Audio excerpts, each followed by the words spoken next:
When Kerwin was blind, I took him home. He liked to bite my ear and say that he was my good dog. He also liked to measure my body with his hands repeatedly in the dark, claiming he wanted to feel out my appearance. Later, when he regained his sight, it turned out to be the missing Prince Fu from the Fu family, already having a cherished first love. Before he had seen my face, I left behind a death certificate and disappeared without a trace. After hiding for 5 years, I dared to show up again, only when I heard he had just married. But as soon as the plane landed, the airport was surrounded by a large number of black-clad bodyguards. Kerwin, holding a custom wedding dress, had a gentle yet obsessive smile. "Fiancé, the measurements taken 5 years ago were inaccurate. Be good, and now I'll measure you again." I was dragged by my agent to the doorway of the private room, but hesitated to go in because Prince Kerwin was inside. Through the slightly ajar door, I heard someone complimenting him. "Kerwin, I heard that you went missing and were blind back then. It must have been a tough time." Kerwin sneered and replied,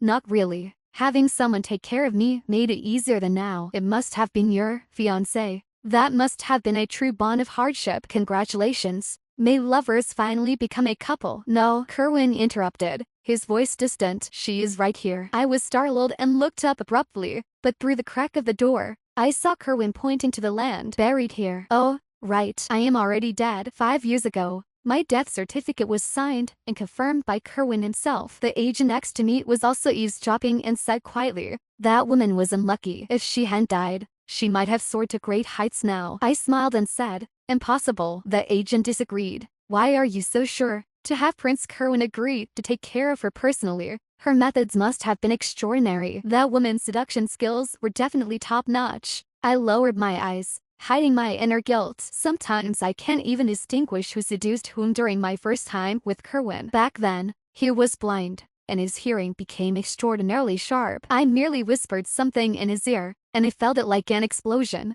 a climax in his head. I was so innocent then, asking him curiously, "What exactly is a climax?" He explained while reaching for my heart, but he accidentally touched below the heart, making even the veins in his neck harden. Seeing him frowning and immobile, I thought he was about to die, and cried as I rushed to give him artificial respiration. He held me back, sealing my lips with his. Lost in my thoughts, I was suddenly bumped by a server pushing a cart. I instinctively exclaimed, and the door to the private room was pushed open. Facing the door, Kerwin suddenly raised his eyes and looked at me. I locked eyes with Kerwin. At that moment, all my blood seemed to freeze, and I couldn't even move. But it was only a few seconds. Thanks to the social grind over the past 5 years, I had perfected a fake smile. Ironically, even though I had shared a bed with Kerwin for 2 years, and his hands had touched my face and body more times than my own, to him, I was just a ghost he had never even seen. As I expected, Kerwin did not recognize me. When glasses clinked, his gaze was profound yet indifferent. When it fell on me, it made me shiver inexplicably,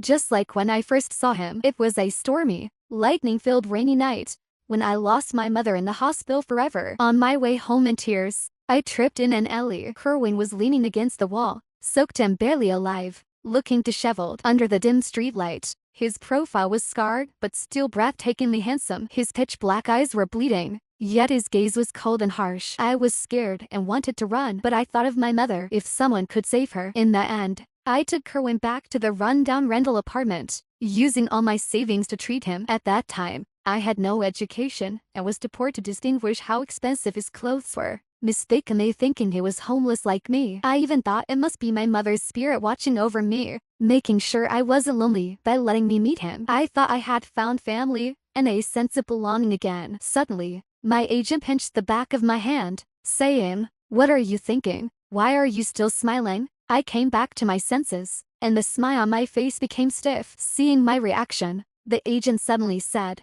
"Judith, you're not falling for Kerwin, are you? Let me tell you, he's famously indifferent to women, and anyone who tries to seduce him ends up in a bad place." It's said that his fiancée is his childhood sweetheart, a little princess from Beijing. Their relationship is deep. Don't let him enchant you. You can't afford to offend someone like him. Offend? But when I decided to leave Kerwin, I tied him to a bed costing $100 a piece. I rode him hard for 3 hours and told him that for the past 2 years, I had just been lonely, and keeping him was just for fun. Now that I had a wealthy sponsor who wanted to support me, I didn't need him anymore. Kerwin, then with veins bulging, shouted hoarsely. Lane Judith, don't let me catch you. I'll ride you till you cry horse. It probably wasn't as humiliating as being blind for him. I had long since offended him thoroughly. Fortunately, I was already dead. I had to thank his fiancée for that. Anyway, after the toast tonight, Kerwin and I would not meet again. With that thought, I casually walked into the hotel garden. As I looked up, I saw a tall, upright figure standing there, holding a cigarette between long fingers. It was Kerwin. He turned his head to look at me. Just as I was quickly thinking of a response, he suddenly shouted at me, "Resurrection." I was shocked. Resurrection? Did he recognize me?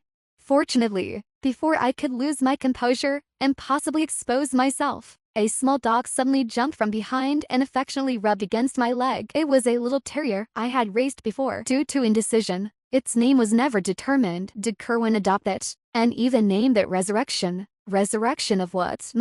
This fake dead person. I shivered involuntarily. If he knew I was alive and had deceived him, the consequences would be unimaginable. Resurrection. Don't make trouble. Kerwin pinched out his cigarette and waved at the dog. But the dog, having not seen me for so long, was frolicking around my feet. It seems my dog really likes you, Kerwin said, his gaze falling on my face, calm yet profound. I pretended to be calm. I even thanked the dog's annex for giving me an excuse to cover my visible nervousness. Sorry, I might have the smell of meat on me. Some steak sauce spilled on me earlier. I'll be leaving now, Kerwin. But before I could move, Kerwin suddenly spoke again. Being a dog is actually quite happy. I stopped. What do you mean? As a dog, as long as you're obedient, the owner will reward you. There's nothing wrong with being a good dog. Once, when our feelings were strong, Kerwin would be on top of me, biting my ear and saying, "I am Judith's good dog." My heart raced and clenched tightly. Sorry, Kerwin, I'm human, and I don't know much about dogs. My straightforward remark made the atmosphere fall silent. I wanted to find an excuse to leave, but Kerwin suddenly asked, "If you had a good dog, would you abandon it?" I wouldn't keep a dog. Why? Because I can't bear that responsibility. I lost my mother, lost Kerwin,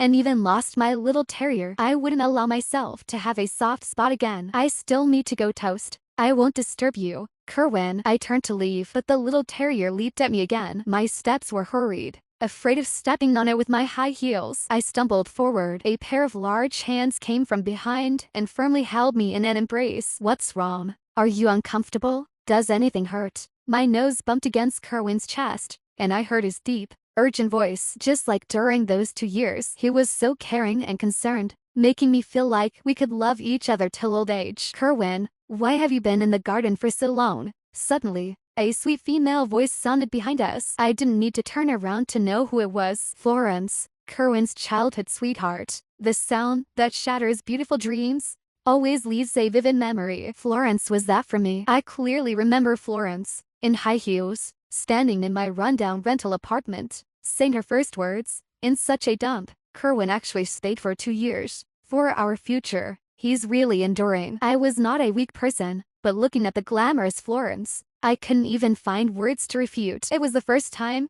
I shed tears of self-deprecation over my poverty. But thankfully, that's not the case now, because my heart is no longer barren or distressed. I quickly pushed Kerwin away and steadied myself. Florence walked over from behind, and when she saw my face, her pupils trembled for a moment but quickly returned to normal. It seemed her acting skills were better than mine. She smiled and asked, "Hello, you must be the new singer signed by Accompany." "Yes." "Then why were you hugging Kerwin just now?" Florence pouted at Kerwin, coquettishly saying, "Aren't you afraid that I, as the future fiancé, might get jealous?" "Fiancé." Kerwin lifted his eyelids and repeated the 3 words, but his black eyes were fixed directly on me, as if there was seething magma beneath them. "Thank you, Kerwin, for helping me when the dog startled me." "You all carry on," I said without changing my expression and left. Kerwin, however, stepped forward and blocked my way, taking out a wedding invitation from his suit and handing it to me. "A month from now, at my wedding, you must attend." His voice was deep and assertive. Florence pouted. "Kerwin,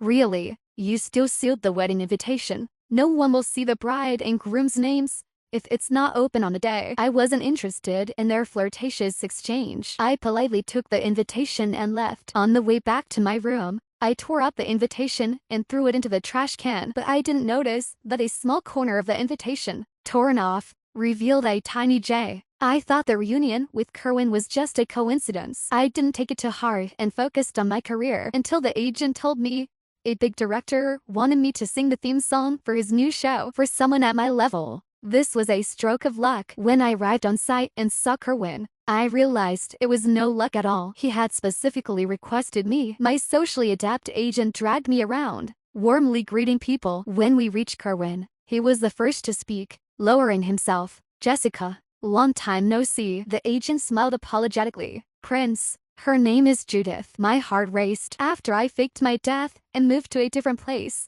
I changed my name but kept Judith, which my mother had given me, as it wasn't an uncommon name. Kerwin's gaze locked onto me, casually saying, "I might have remembered wrong. I have an old acquaintance with the J name, but she is Jessica." Not wanting to say more and make mistakes, I remained silent and pretended to be socially anxious. The agent shot me a look of disapproval. I acted blind to it. At noon, the staff brought lunch, fruit salad. There was mango in the portion handed to me. I am allergic to mangoes, and Kerwin knew this well. But if I rejected it now, he would surely be more suspicious. My allergic reaction wasn't severe. At most, I'd get a rash and could take in any histamine compared to the trouble that might come from revealing myself. This was insignificant. I unwrapped the fruit salad and, in front of Kerwin, speared a piece of mango to put in my mouth. The next moment, Kerwin personally reached out and snatched my fork away. His strength was great. As if he was angry, the mango fell onto the table. My agent was stunned. Kerwin even took away the salad in front of me. I heard him instruct his assistant as he walked away. "I'll eat this one." Replace hers with a hot dish and rice. Soon, the assistant brought me 8 dishes and a soup from Fuyuan Building. "The price here is at least over 10,000. My agent was dumbfounded and asked me secretly, "Judith, you haven't secretly been seeing the prince, have you? Have you won him over?" "Murray, didn't you say he wasn't interested in women? But the way he looked at you, how should I put it? It felt like he only cared about you." In such a large room, he could only see you. I tightened my grip on my chopsticks. "Only care about me." It seems that my initial deception wasn't entirely ridiculous. Even Murray, this sharp businesswoman, was also confused. At first, when I took Kerwin home, he was blind and seriously injured. I was so poor that every piece of clothing was patched. I had considered sending him to a shelter, but Kerwin seemed to sense my thoughts. When I got up to open the door, he grabbed the hem of my dress with his injury-laden hand. Don't drive me away." He stared blankly in my direction. Although his eyes were blind, they were deep like the ocean, easily making one drown. My heart softened instantly. I asked him where his parents and family were. He said he didn't know. He kept his head down, with still healing scars on his cheeks, like a stray dog. I thought he must have been abandoned ruthlessly, causing him to forget everything. I started working 3 jobs a day to earn money for his treatment. Every night when I came home, Kerwin would hug me, warming my hands and feet. "Judith, you've worked hard. Once my eyes are healed, I'll give you the best life, the best environment, so you won't have to work so hard anymore and enjoy a lifetime of happiness." "I'm sorry, Judith. It's because of me that you're so tired." "Wait a bit longer. I will definitely do it." His long arms and legs could wrap me up in his embrace. Hearing him say this, my heart was overwhelmed with sweetness. I didn't realize at all why he spoke so confidently and lightly, and the guilt and endurance that flashed in his eyes. "How could it be your fault? I was always going to work." "Honey, I've thought about it. Once we save enough money, we'll go to Shanghai to see an eye specialist. I heard they have the best ophthalmology hospital there. No matter what, I must get you treated, so we can see the world together. If we have the opportunity, we'll have a child. If not, that's fine. Anyway, we are each other's dearest children, and I want to buy a house of our own in the future. Not so small, and it won't leak or have power outages." Every time I babbled like this, Kerwin would hold me tightly, kiss me, and then undress me, pressing me down to repeatedly make love. This way, my mouth could only be used to moan, unable to say anything else. Now that I think about it, perhaps it was because Kerwin didn't want to hear me. After all, my dreams of a better life were mundane to him, and he was a prince raised with a golden spoon in the imperial city. The luxurious life in his eyes was completely different from what I saw. In this small, shabby public rental apartment, we were lonely souls snuggling for warmth. But outside this apartment, we were 2 completely different kinds of people. During a break in the recording, Florence arrived. the little princess of the Beijing circle, Kerwin's childhood sweetheart, drew attention. Florence distributed afternoon tea and handed a chestnut cake she made herself to Kerwin. "Why did you come here today? To listen to the theme song recording? You seemed so engrossed." Kerwin didn't respond, his tone very indifferent. "Because I'm meeting someone very important." Everyone immediately started teasing. Oh. Florence also blushed. Someone boldly asked, "Kerwin, is your wedding set for next month?" Kerwin's tone shifted from indifferent to serious. "Yes, I will confess my love to my partner at the wedding next month." I didn't listen any further and turned to the balcony to clear my head. The 8 dishes and a soup at noon were too filling. My head was spinning from the carbs. As I was about to come back inside after getting some fresh air, I heard voices from the side door. "Kerwin, do you think that girl Judith's voice sounds like hers?" Florence was speaking. "Yes, but she's been dead for 5 years. It was you who asked me to give her some money to comfort her. I just gave her a bit more, and she left immediately. She probably didn't love you that much. She clearly loved money more." Actually, Florence misunderstood. I wasn't clever enough at that time to know that money was more important than men. The reason I took the money so quickly had another reason. One was because I was inexperienced and felt humiliated by Florence. The other was that, a week and a half before Florence came, I had actually seen her meeting with Kerwin. That day, the store I was working at closed early, and I went home early. I saw the man, who was supposed to be blind and amnesiac, standing in the yard, holding a beautiful woman. His eyes were clear and filled with affection. When he glanced around, his eyes turned sharp. Where was the sign of blindness? The blind one was me. At that time, I was so weak and self-abased.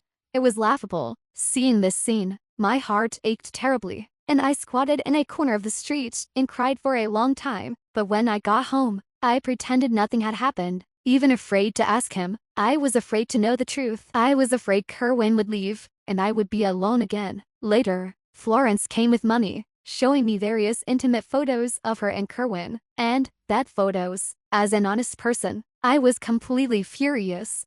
My mother had told me never to take a man who had been used by others. Such a man was worthless. So, I angrily wrote Kerwin for 3 hours afterward. I cooperated with Florence's fake death plan and disappeared with the money. Looking back now, the only regret is that I took too little money. A week after the photo shoot, nothing happened. I thought Kerwin was probably persuaded by Florence and wouldn't try to test me anymore. That night, I was packing my bags to leave Beijing, and my agent Murray was scrolling through social media. Hey, I heard from a friend that Kerwin's dog went missing and hasn't been found after several days. The little stray dog went missing. When I faked my death and left, I couldn't take the little stray dog with me, so I entrusted it to the family selling roasted chicken at the end of the alley. I thought I would at least get some bones and meat scraps in the shop. Kerwin bought a new dog. It seems he won't look for the old one anymore. Murray's words made me even more anxious. It looks like Kerwin won't look for it anymore. I drove through the rain at night to the old public rental apartment. Sure enough, the door was open. I rushed in with my umbrella. "Little dog, I knew you'd be here." With a sound, the light turned on. The little dog wasn't there. Instead, there was a tall figure who looked out of place sitting by a shabby plastic table. He still had a cigarette burning in his hand, and when he looked at me, his eyes were redder than the cigarette butt. "Judith, you're back." It was Kerwin. Seeing the little stray dog tied by his feet, I knew I had been set up, but I still wanted to struggle. "Kerwin, what are you calling me?" Kerwin stared at me intently. That night, Resurrection was so affectionate with you. It never actively approached others. You tore up my wedding invitation and threw it in the trash. If you really didn't know me, you didn't need to do that. Attending the wedding would have been good for your network. I had someone find you to record a song. The moment you started singing, I knew it was you. Also, your hesitation when you saw the mango, but you purposely ate it in front of me. The 8 dishes and a soup, you didn't eat the coriander or the mushrooms. Moreover, Lane Judith, I've touched you countless times. Do you think I wouldn't recognize you? Since the disguise was exposed so thoroughly, I decided not to pretend anymore. Yes, I am Lynn Judith. So, what does Kerwin want with me? Want to ride a man and then run away? Kerwin walked towards me with long strides. His whole body was filled with hostility. I thought he would be angry enough to hit me. After all, I had been quite harsh with him during that time. My legs were sore for a month and couldn't squat. He was probably no exception. But when Kerwin reached me, he extended his hand and placed it on my face. His cold fingertips lightly caressed. It turns out you look exactly like I imagined. Over the years, I've sketched your face in my mind thousands and thousands of times. Very beautiful. He stared at me closely. You are the most beautiful girl I've ever seen. I didn't dodge and calmly said, Master, is it fun? Kerwin's hand paused. Judith, he called my name softly. Look, you've returned to your peak, with power and wealth at your fingertips. Now you're reminiscing about the old days, thinking about those impoverished love games. Do you really want to play? Fine, give me money, and I'll play with you. I looked at him. Perhaps my serious expression angered Kerwin. He stared at me intensely, grating his teeth. You only want money. For money, you're willing to give up your name and family, right? Yes, not only that. I took 3 million back then. I also wanted to fake my death and run away. Looking back now, I was so foolish. You're the prince of a top-tier family, saving new ones. 30 million is not too much. Kerwin suddenly lifted me up. He leaned down and sealed my lips with his. He tore off his tie and bound my hands. His lips gradually moved down to my collarbone. I couldn't escape, so I decided not to. Want to sleep? Come on. What am I afraid of? After all, I slept with you even when you were blind. Now that you're a high and mighty prince, wouldn't it be a gain if I slept with you? Kerwin was greatly angered by me. He bent down to try and pin me to the 100 yuan bed. Then, he seemed to remember something and carried me outside. Kerwin brought me to a villa. He carried me out of the car and, upon entering the villa, he squatted down to put warm cotton slippers on me. The next moment, he stood up and kissed me aggressively, taking advantage of the moment he was kissing my neck. I deliberately provoked him. Why not at the public rental apartment? Does Kerwin think it's dirty and not worthy of you anymore? Kerwin's lips paused in their motion. You have nasal inflammation. The blankets, there haven't been changed for a long time. They're very dusty. I was taken aback, but I quickly returned to normal. I was no longer the little girl who was moved to tears by a little warmth. Because once the heart is no longer barren, you realize you can give yourself warmth. Thinking this, I sneezed. My running nose uncontrollably dripped onto Kerwin's hand. He didn't show any disdain. Immediately getting up to get tissues to wipe it from me, he took nasal spray from the fridge and brewed a cup of hot red day tea for me. With such thorough preparations, it seemed there was a woman living here. I forced a smile and asked, Kerwin, you're so thoughtful. Do you take care of Miss Song like this too? Why would I take care of her? I have no relationship with her. Even if you're about to get married, does it not matter? You Beijing circle people play around a lot. I will marry her. Our so-called engagement is just something our elders said casually when we were children. You've even sent out wedding invitations, and you say this. Kerwin, do you have any truth in you? Kerwin looked up at me, his eyes revealing a hint of nervousness. Lane Judith, if I said I want to marry you, impossible. I interrupted him. Kerwin, do you think after we've come this far, I would still marry you? Kerwin's Adam's apple bopped several times. Whatever I say, you won't believe me, will you?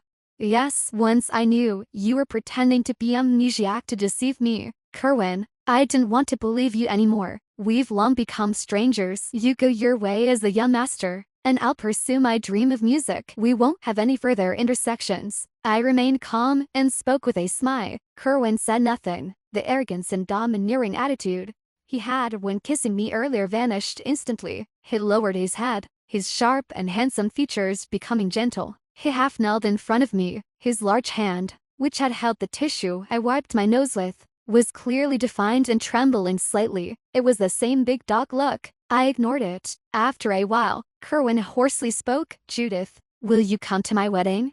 No, I refused without a second thought. I hope you'll come. If you attend my wedding, I'll give you a contract slot with John Love for a year. Okay, Judith. His hoarse voice seemed to carry a hint of pleading. I couldn't be bothered to think too much and answered immediately. All right, John Love is a top record company in the entertainment industry. Such a rare opportunity. I, a newcomer without any background, could never compete for, since it's given for free. Why refuse? Then it's a promise. Judith, you must come. 12. Kerwin drove me back to the apartment. Before leaving, he emphasized that I must attend the wedding. I couldn't understand why this young man had such peculiarities would he want his ex-girlfriend present at his wedding? I couldn't figure it out and didn't bother to think too much about it. When I got back to the apartment, I found someone I didn't want to see standing at the door. Florence. She looked at me coldly and said, "Jessica, I didn't expect you to dare come back. Do you think you can just get away with it because you made Kerwin recognize you?"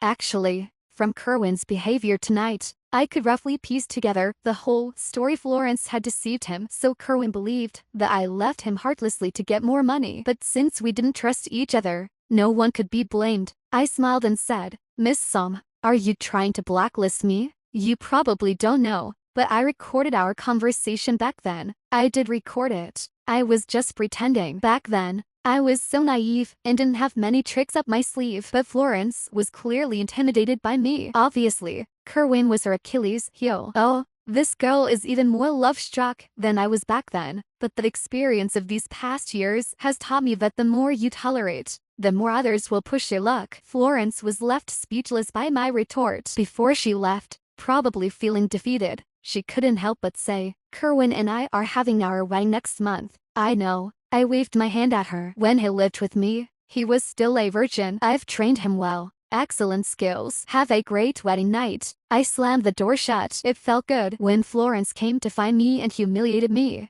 It was something I had already moved past in my heart, but she had kicked the table, causing my mother's photo frame to fall and break. Now, this grudge was finally avenged. 13. After signing with Jongla, I suddenly became busy. If it weren't for my manager reminding me, I would have almost forgotten Kerwin's wedding. I attended the wedding as promised, but I didn't expect to become the main character. The wedding invitations had to be torn open on the day of the event to check the identity. The groom's name on the invitation was Kerwin, but the bride's name was Lynn Judith.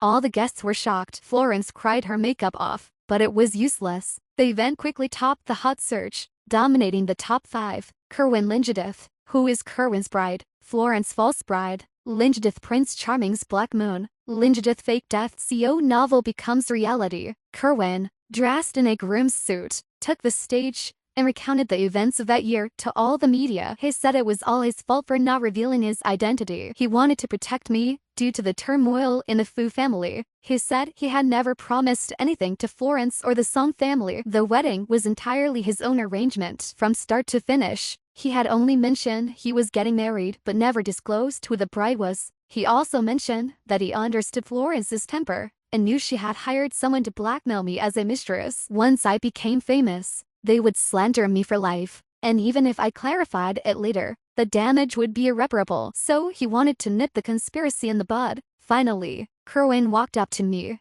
who was stunned throughout, knelt on one knee, and proposed. Of course, rejected him. 14. After rejecting Kerwin's proposal, I became famous. In an instant, I became the white moonlight of the entire internet. Turns out even a picked-up man can be good. Never thought I'd see the day. Finally, not a scumbag. Prince Fu, I can still accept. Still a scumbag. Deception is scummy. HMPH. Judith, please give him a good beating.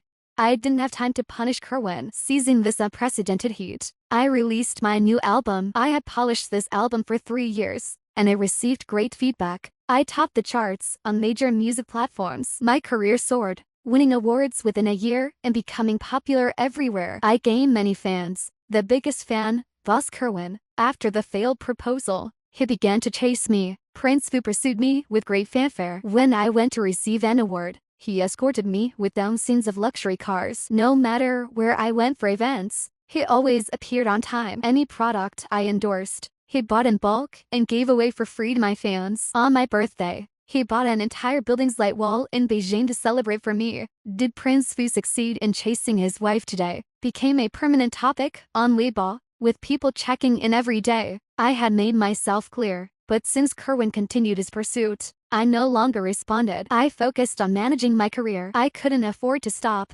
fearing that if I did, I might not be able to move forward again. I started from a farther starting point, so I had to run faster than others. One night, as I left the hotel where an event was held, a van drove straight towards me, heading right for me. I was wearing high heels and couldn't dodge in time. The next second, a tall, familiar figure appeared behind me, throwing himself forward and catching me. Kerwin and I fell to the ground. He landed on his back, while I was safely protected in his arms. unharmed. The surroundings were chaotic. After a hospital checkup, I was fine. But Kerwin had a bone injury and needed bed rest. The culprit was already caught. He was sent by my rival company. Kerwin was forced to stay in the hospital for a few days. My manager, Murray, subtly suggested I visit Kerwin. I didn't respond and looked at the key in my hand. 15. The key was from Kerwin's suit when he threw himself at me. It was also the key to my old house in southern Sichuan. After my mother passed away, I couldn't afford to buy a grave in Beijing,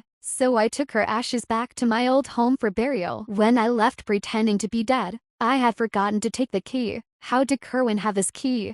I bought a plane ticket and immediately flew to southern Sichuan. When I arrived at the old house and opened the door, the fresh air, not dust, greeted me. The house was cleaned thoroughly. My mother's photo was hung in the center of the redwood table, surrounded by fresh offerings. I walked over and knelt on the meditation mat. Next to the incense burner were many envelopes. I picked up one of them, dated 5 years ago, around the time when Kerwin had just recovered but was still hiding the truth from me. Letter. My dearest wife Judith, by the time you receive this letter, I will have left our home, but this is only temporary. Rest assured, we have already worshipped heaven and earth before my mother's spirit, and we've had our wedding night. You are the only wife for me, Kerwin, and this will never change. First, let me reintroduce myself to you. I am Kerwin, the eldest son of the Fu family, the heir of the Fu Jing group, 188-89 centimeters tall, identity number 1101XXXXXXX. I deceived you when we first met because I had no other choice. My wife,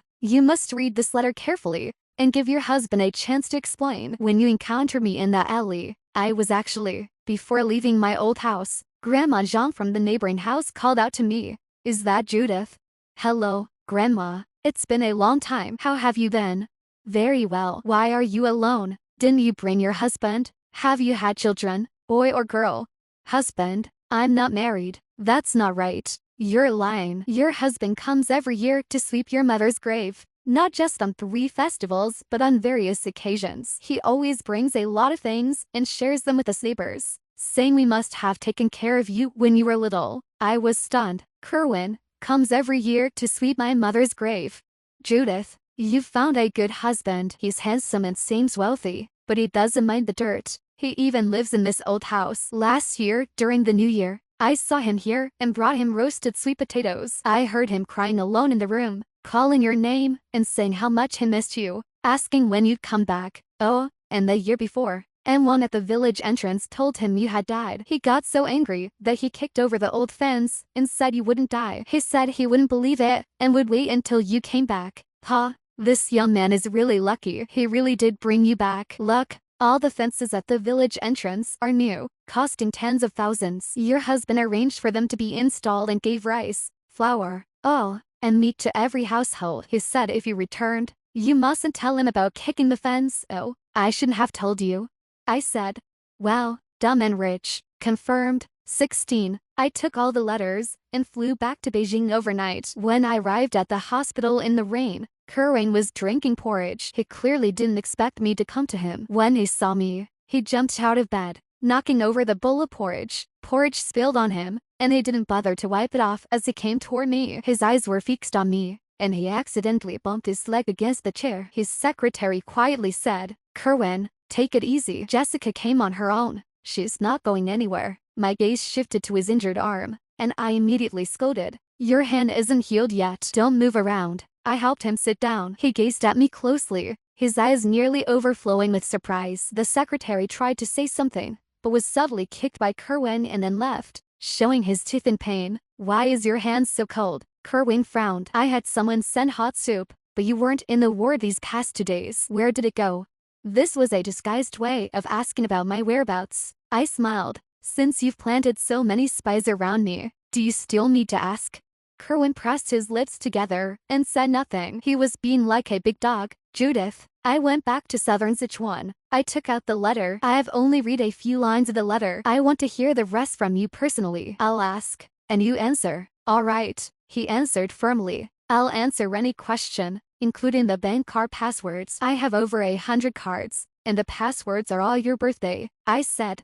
17. From Kerwin's answers, I finally pieced together the entire truth from back then when I picked up Kerwin in the alley. He had just been in a serious car accident. The perpetrator was his father's illegitimate Songhai's half-brother. His half-brother had hired a hitman from the port city with the intent to kill him. A week before I brought Kerwin home, he was indeed confused, and his mind was occasionally clear, occasionally muddled. So when I asked about his family, he couldn't say much. After staying at my home for about half a month, Kerwin finally recovered his clarity. However, he didn't immediately reveal his identity because he didn't want me to be involved. At that time, the Fu family was embroiled in a battle for succession. Even I, who only heard gossip at the alley, was aware of it. When Grandpa Fu died, the inheritance was given to the favorite eldest son, and other illegitimate children were dissatisfied. Fu's father openly brought his mistress back to the ancestral home. Fu's mother was sidelined, and Kerwin was missing. He was afraid that the illegitimate brothers would seek revenge and that it would affect me. He lay low and waited for a chance to counterattack. After staying at my home for 5 years, he finally found the opportunity. For 5 years, I wanted to tell you the truth many times, but I was afraid you would be as fearful as I was. I was also afraid you might think my identity was too dangerous and leave me. In fact, starting from the 3rd year, my trusted assistant found me, but I had him protect us secretly, not alerting anyone. If my half-brothers found out, the consequences would be dire. I pursed my lips. After a moment, I couldn't help but ask, then what was the deal with you hugging Florence outside my house?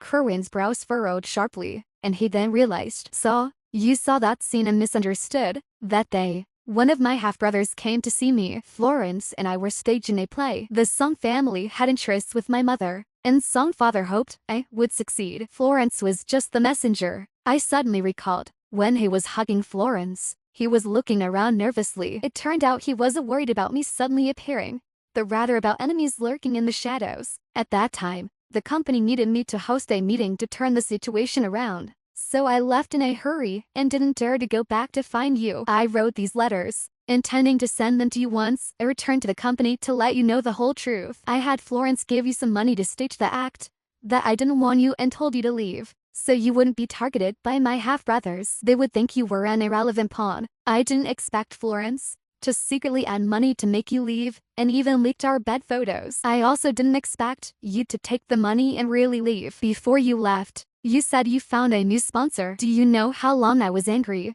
Every time I got angry, I hoped that your new sponsor wouldn't be as rich as me. When you came back, you would still return to my side. Kerwin's gaze was fixed on me, his tone choked with emotion and guilt. I'm saying this without intending to shift all the blame to Florence. Judith, I know it was my fault. I should have explained this to you earlier. I understand now that love is about facing everything together, not about being self-righteous and thinking you know what's best for the other person. Judith, I'm sorry. I love you. Can you give me another chance? I did not answer Kerwin's final question. After all the misunderstandings from that time were resolved, I felt that we were both at fault. My fault was being too cowardly, lacking the courage to ask clearly. His fault was being too arrogant, not understanding the meaning of love. Love should involve sharing everything, whether it's big or small. The 5 years we spent apart can't be blamed on anyone. It was because we didn't understand how to love each other. A month later, Kerwin was discharged from the hospital. I also announced on Weibo that I had a man I liked and was waiting for a chance to confess my feelings to him. Kerwin did not ask me who it was. He just sent me a message. If he treats you badly, let me know, and I'll beat him up. I replied, here's a bit of gossip for you. The video at the wedding, the Costa scandal. Florence's reputation was completely ruined, and she went abroad the following month. Yes, I know. All ties between the Fu family and the Song family have been severed and will not be resumed. As for Florence, if you want her to pay more, I laughed. No, she's quite open about it. She even texted me yesterday to apologize, saying she had a quick marriage abroad and gave birth to a pair of twin sons, asking when I would accept you. And how did you respond? Didn't I post it on Weibo? I have someone I like now. Oh, and you, have you met any new girls recently? Well, I've been busy. Kerwin changed the topic. Are you at the filming site? Have you had breakfast? Murray must have prepared something for you. Wasn't that you who prepared it? He fell silent. I imagine him as a big, mischievous dog. Oh no, a stubborn, bad dog, domineering, forceful, yet cautious. I didn't want him to prepare these things for me. and every time he would admit his fault, but then he would turn around and insist on preparing them. When I asked him, he would pretend to be wronged. How could there be such a dog-like man?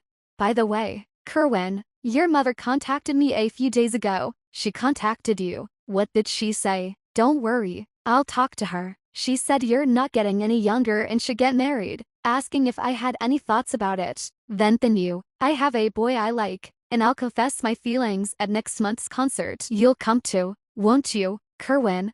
Oh, I'm busy next month. I'll be on a business trip to the US, so I might not make it. Kerwin's voice suddenly fell. There was even a sense that he might throw himself into the river in frustration. I struggled to hold back my laughter. Oh, really? Well, there's nothing I can do then. If the main character doesn't come, I can't confess my feelings, and I'll just like someone else. A loud thud was heard from the other end of the line. It must have been Kerwin's phone falling to the ground in excitement. His secretary's voice quickly followed. Kerwin, don't run. Your car is over there. I'll drive. I know where Jessica's event is. You can't drive with your hand injured.